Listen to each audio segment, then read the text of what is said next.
নমস্কার বন্ধুরা, চলে এলাম আজকে সুমি স্পেশালে আজকে একটা নতুন রেসিপি নিয়ে।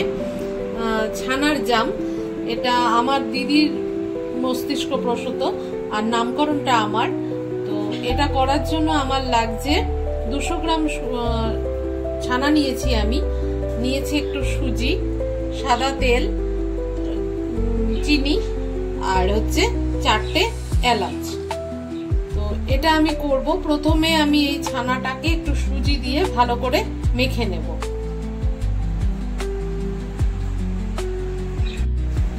ছানাটা আমি কিছুক্ষণ মেখে রেখে দিয়েছিলাম অল্প সুজি দিয়ে, ওটা জাস্ট বাইন্ডিং এর জন্য, খুব বেশি সুজি দিলে আবার শক্ত হয়ে যাবে।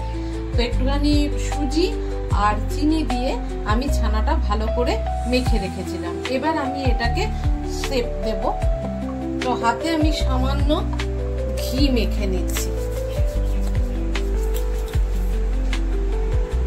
এবার আমি এগুলোকে গোল গোল করে এরকম পাকিয়ে নেব।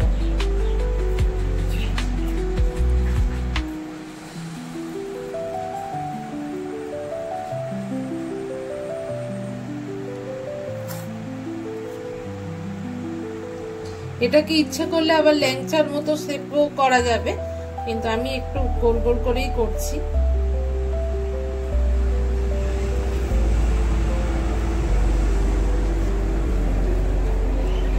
আমি এবার এগুলোকে দেখেছেন যে ছানাগুলোকে এরকম ভাবে শেপ দিয়ে নিয়েছি।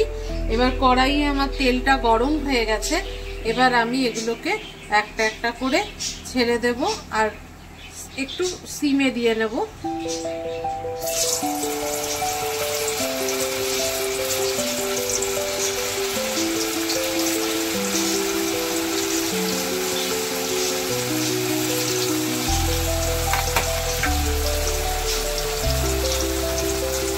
দেখুন এগুলো কি সুন্দর একটু ফুলে ফুলে গেছে, আর একটু গোল্ডেন ব্রাউন কালারও হয়ে গেছে। এবার আমি এগুলোকে তুলে নেব।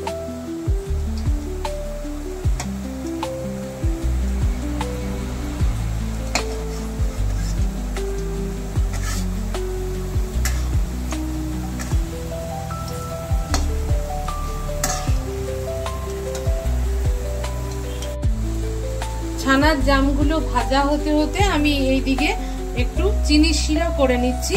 এটা করার জন্য আমি এখানে 2 কাপের ওপর জল দিয়েছি, দিয়ে দিচ্ছি পরিমাণ মতো চিনি।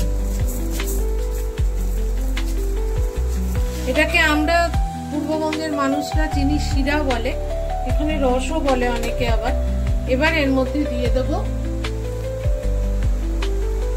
2-3 টুকরো এলাচ।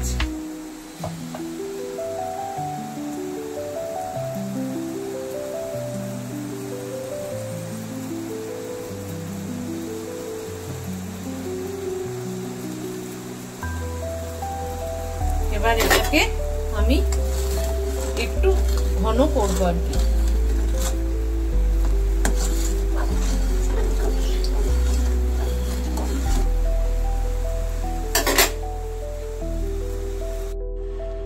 ছানার জামগুলো ভাজা হয়ে গেছে। এই ভাজাটাও আপনারা খেতে পারেন। আবার আমি এখানে চিনি শিরাটা করে নিয়েছি, একটু ঠান্ডা হয়ে এসছে। এবার এগুলোকে আমি একটা একটা করে ছেড়ে ডুবিয়ে রাখবো বেশ কিছুক্ষণ, যাতে এগুলো ফুলে একটু রসগুলো ভেতরে ঢুকে যায়।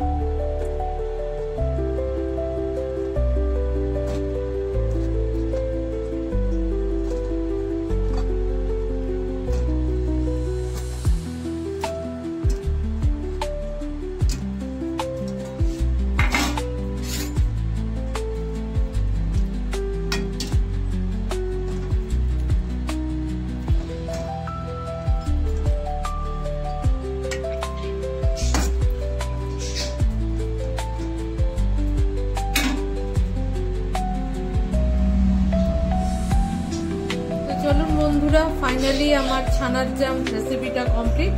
তো সামনেই ভাতৃদ্বিতীয়া, আমরা বোনেরা সবাই চাই নিজের হাতে ভাইকে কিছু করে খাওয়াতে। তো আপনারাও করে দেখুন এবং ভাইদের খাইয়ে দেখান। যদি ভালো লাগে তাহলে আমার চ্যানেলটা অবশ্যই লাইক, কমেন্টস এবং শেয়ার করতে ভুলবেন না। যারা এখনো সাবস্ক্রাইব করেননি তারা একটু আমার চ্যানেলটা সাবস্ক্রাইব করে দেবেন।